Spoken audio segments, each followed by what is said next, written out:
The Wellness Show, Episode 15. Welcome to The Wellness Show, a podcast on health and wealth. I'm your host, Tyson Bannigan, the founder of the Extraordinary Healing Arts Academy. Join me as we get the latest insight, tips, and strategies from wellness providers, coaches, and successful, heart-centered entrepreneurs, and much, much more.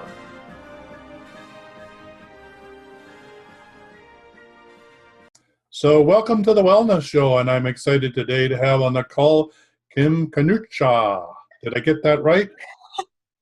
Close, Kwasnecha. Kwasnecha. And is that Polish or what is that? Ukrainian. Ukrainian, okay. So the topic for today is the shaman's journey. So what's that? For me, it's essentially about taking a look and figuring out who you are and what you represent. Well, that sounds pretty interesting. So how do you do that? For me, a lot of it was just kind of taking a look at patterns I had in life and in emotional patterns and relationship patterns, and in looking at how I was affected by the world around me, how I could affect the world around me, and going and taking a look on the inside and what made my heart happy and what made my heart sing. So you're really not just talking about an outer journey, you're talking about an inner journey as well then. Yeah, absolutely more of an inner journey than an outer journey. Yeah, but the inner journey allowed me to see where the outer journey goes. All right, okay. So I know you're about to do a big outer journey. So how did you get to this desire to do this outer journey? You're saying that, if I understood you correctly, it started with a sort of inner questioning about who you are and why you're here and where you want to go, and then that led you to do what?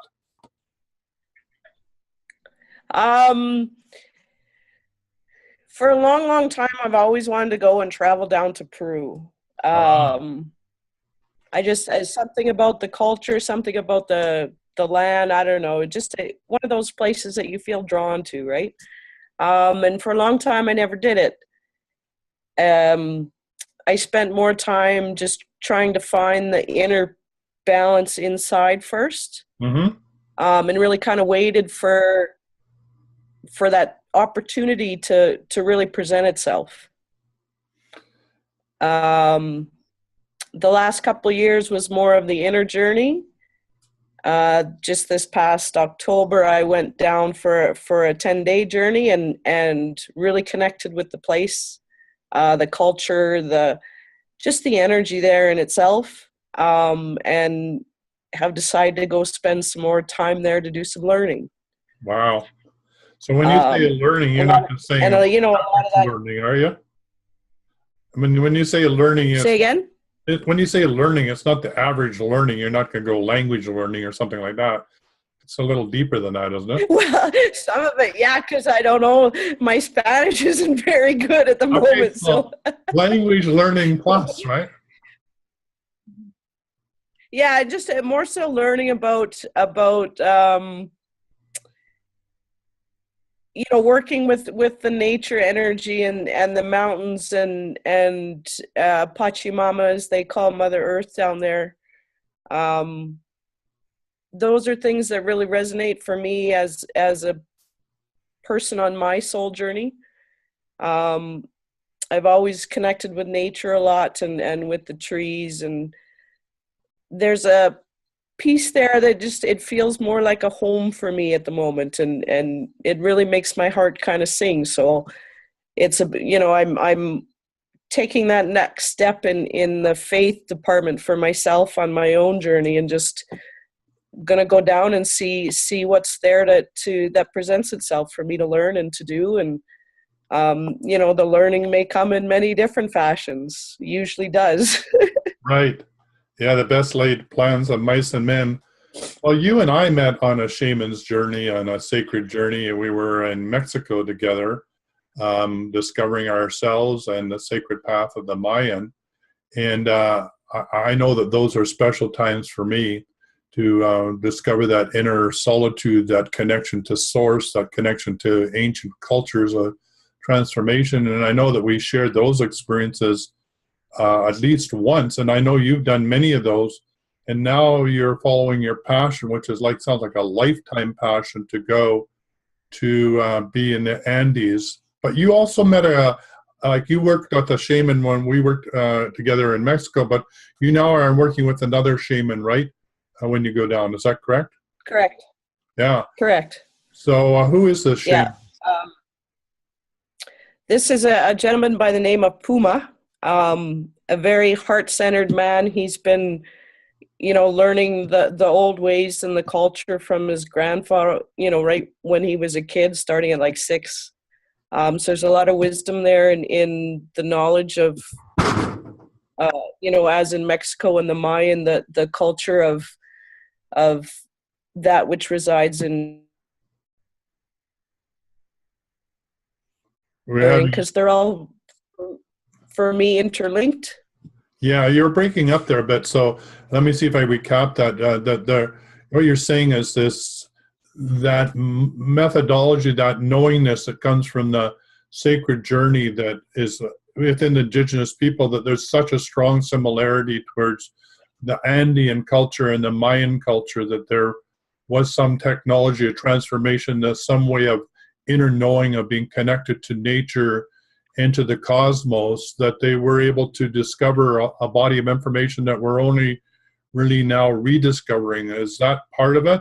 Is that part of the quest, is reconnecting with that? In some ways, yeah, and it goes even beyond that in not necessarily the Mayan and the the Incans being similar, but it goes bigger than that, in that all tradition, whether it be the Native Americans up here in Canada and the US, to the Mayans in Mexico, to the Peruvians, to anywhere in the world, essentially, that it's all goes down to an inner journey. Yeah, the wisdom of the earth.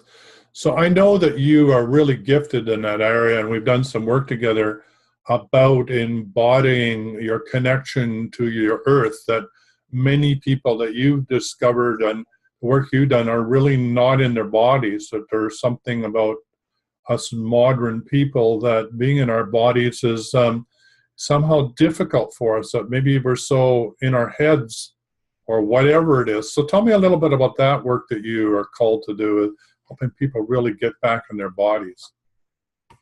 Well, for me, it's essentially a lot of people kind of will work out of their minds. We kind of grew up learning how to live that way, so we don't really necessarily know another way yet.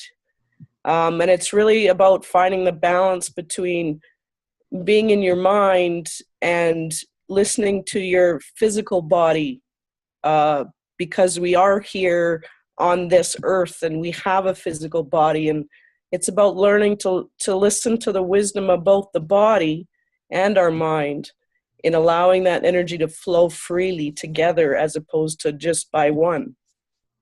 Yeah, absolutely. And I know that you have a great love of crystal, the crystal kingdom, and I know that you use that. I can see right behind you one of your fellow orb friends there sitting.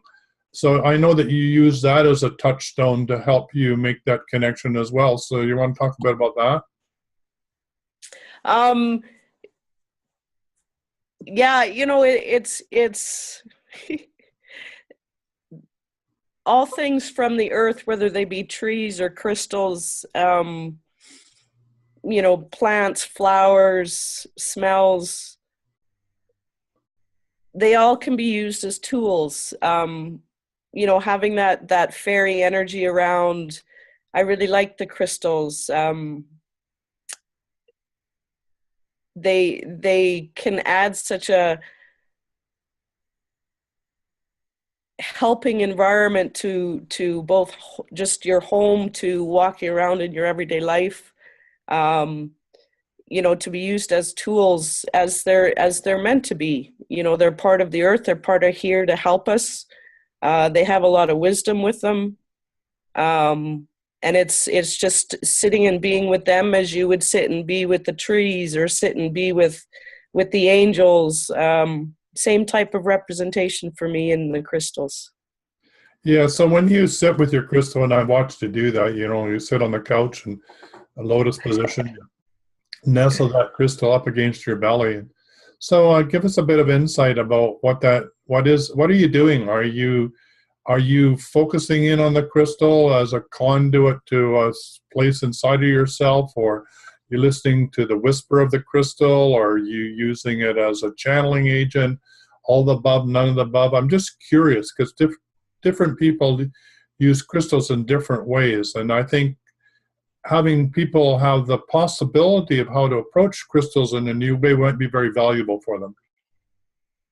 All of the above and much more. Sometimes I'll just sit with the crystal and listen to the wisdom of what that crystal and that energy has to offer.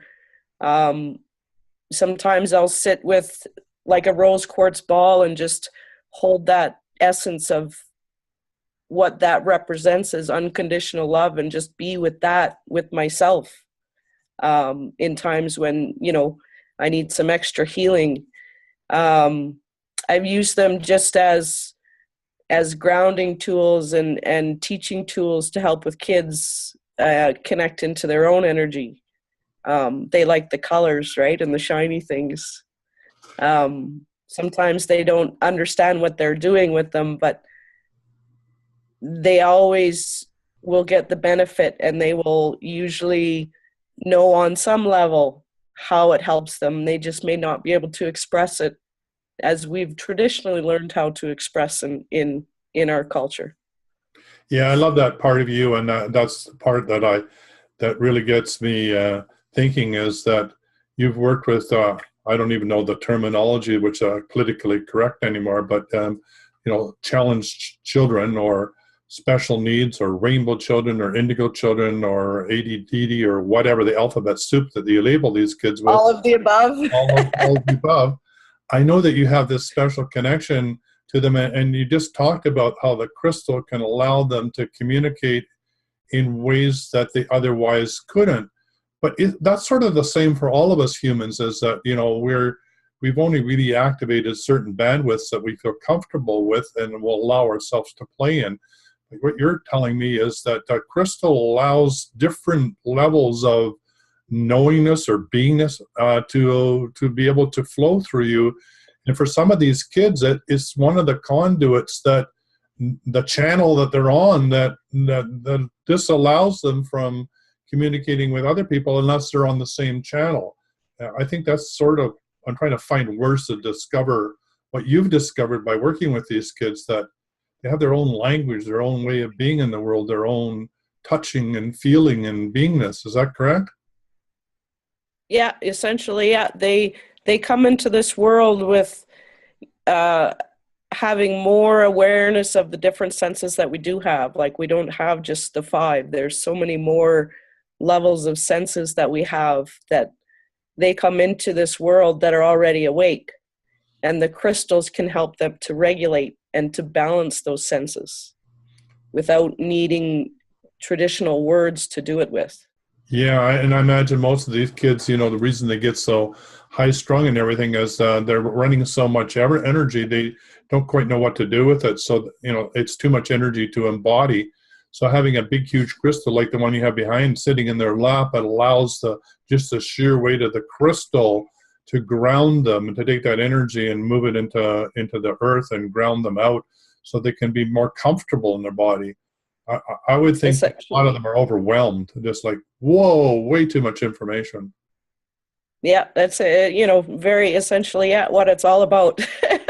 Yeah, I know. For me, I'm, whoa, way too much information too. And I have a ball that from you that about the same size of that, which is a rose quartz. And I know when I sit with it, I'm just amazed by the sheer weight of that it has, but also just its beingness. Like it's so present because of its weight and its beauty that you can't ignore. I mean, it is definitely in your auric field and doing something for you. So I thank you for that, allowing me to have this huge crystal in my life, which now really is the heart chakra of our little light station here where I live, and broadcasts out 24/7, 365. She's the center jewel of the throne, so to speak, in the broadcast. So, yeah. And also, just for those people out there that are listening, we do have some of our other babies, smaller versions of her spheres that we do have that she wants to part with in order to have more money, more jingle in her jeans to do this sacred journey that she's on. So if you feel called to have one of hers that she's sat with for hours and tuned with and been guided by, I think there's actually maybe 5 or maybe even 6 small crystal balls of hers that are available. So anyway, I just put that out there. If you're interested, get hold of me and we'll see what we can arrange so you can make these babies. So when you go down, you're going to start off your journey by staying with this shaman. Is that correct? Is that what you're going to be doing? Yeah, he's graciously going to allow me to stay with him and his family and help me figure out, how to get about and find my way there. Wow. And so after that, you have no idea what that means, right? You just show up and be you. Just showing up. Wow. So for Joe and Martha Average out there, they're saying, well, it's all well and good for her. She can pack up her suitcase and leave. Well, what about for me? I'm here. And what does this have to be? How do I start my secret journey? Is this something that I could do? Or is this just something that other people do? And of course, essentially it started with me just as any other would start, and just bringing more of the passion into my life and learning what loving myself really means, bringing back that the things that brought me joy in this life. Started out, remembering I used to love coloring when I was a kid, so taking 10 minutes out of my day to do a little coloring, starting out that and bringing those pieces that made my heart feel that joy into my everyday life. So allowing the inner child to come out and play, and that it's okay, and that it doesn't need to shut up and be still and go play in the corner or shut the door or don't bother mommy and daddy, or all those stories that we've heard, that you can just let all that come out in its naked truth and run around and have fun. Exactly. It's the inner child without the terrible twos, right? Yeah, right. Yeah. Without the terrible twos. I think some of us just got stuck in the terrible twos. I know sometimes I just feel like hey, look at me. It's my way or the highway. Hey, it's all about me. It's all about me. I think a lot of exactly, right. And it's about finding that balance. That's that balance between the mental and the doing it all from our brain to finding that connection into the body and the part that made our bodies feel that joy and that love and that freedom as kids that we had. Right. So what do you do for people that are caught in this endless, huge brain fart, right, that dominates and overwhelms their lives and makes them feel like they have to do and poo everywhere and make a big mess, and they don't get it right, and they're going to be criticized, and you only succeed by hard work, and oh my God, just by talking about it, I'm exhausted. So how do you help those people sort of get out of their head and get in their body or get in their heart? For each person, it looks like a different way. Essentially, it's about one, getting the body to relax. Because with doing that, you start to become present with your body. Becoming present with your body will help that mind chatter, as I call it. That's what I called it for me. It's still there, just more in balance. It brings it into balance without the effort. It's not as hard as it seems. Sometimes it's as simple as a visualization, like turning on the taps in your knees and allowing the energy to flow again. Sometimes it's just about becoming aware that you're having that chatter and going, oh, and just taking that minute to stop and breathe again. And sometimes that helps quiet the chatter. Different strategies work for different people. Yeah, it sounds to me like you said you'll turn the tap on your knees. It sounds to me like you're describing that sometimes our energy gets locked up in our body and some of the muscles or in some of the meridians. And what you're saying is, why don't you go in there and I can help you with a guided meditation to allow yourself to have permission to go in and talk to your body and turn the tap on or ground the energy out or put it through your feet or to do whatever, you're called to do to move that energy out of your body so that you're not so stressed out to the max. So those are the sorts of things that you're teaching people, are all these sorts of different techniques? Yeah, essentially it's about using our brains and our minds and the way that we have that chatter in a positive fashion, which is it's helping it to become aware of our physical body, because we are here and we do have a physical body. So it's about helping the power that our mind has to connect into our physical body and allow that to flow and not get attached so much to our stories, because our stories are our teachers, but we need to be able to observe it as opposed to be right in it. Or be addicted to it, I guess, yeah. And we love our stories. Yeah, exactly, right? And the body will help us to find that, as it's described for me, the flow of energy again. So we're giggling here because we've been connected and disconnected as we do this show, which is really the story of the human dilemma, is that we're always disconnecting from our true nature and from our own inner story, which is the sacred journey or the hero's journey. So I think it's quite fitting, we're coming in and coming out and we get to have the same conversation over again about, okay, how do we do this? How do we get into our body? How do we help people, be more at home in their body? Is it that we need to do more crayoning, coloring, and we don't have to stay within the lines? We can use purple for sunsets. I mean, I can remember my fingers wrapped that, sky is not purple. But in my world it was. I remember it being purple when the sun went down. So how could it not be purple? So I remember being told you're wrong, rotten, or you're wrong and rotten and wrong because you didn't use the right color and you have to stay within the lines.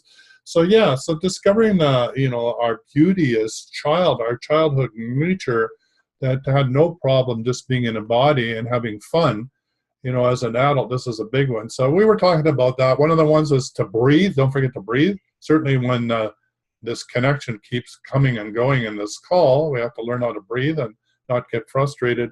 So what other sorts of things do you encourage people to do? You talked about walking. You talked about, anyway, over to you. Yeah, getting out in nature, walking again, sometimes just sitting and being and being with the muscles and being with your emotions, all that. A lot of the time why we don't like being in our body is because it doesn't feel very comfortable. And in order for it to get comfortable, we need to learn to allow our emotions just to flow, because our emotions come out of our mind, out of our brain, under that powerful, wonderful thing that we all have. And it's a beautiful thing in us, right? We just need to learn to find the balance with it, and connecting into our body and learning to allow those emotions to flow and to feel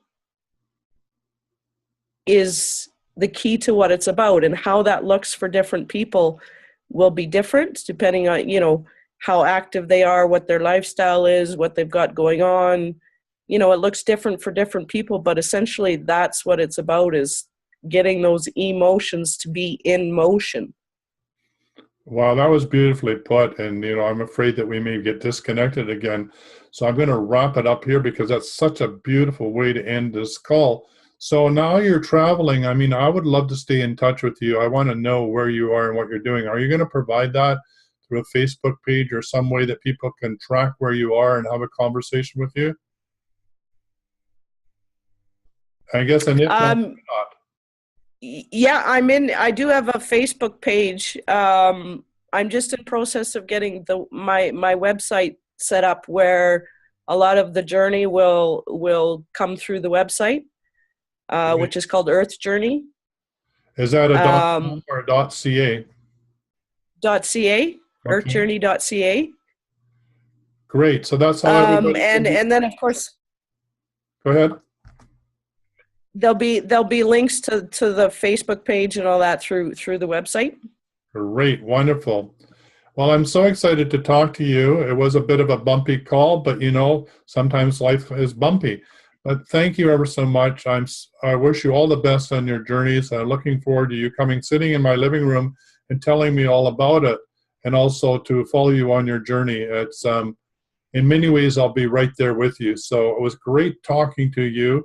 And if you feel any desire to come back in the midst of your journeys in the middle of nowhere, then you can always use this link and we'll have a conversation from wherever you are on the planet about where you are in your journey.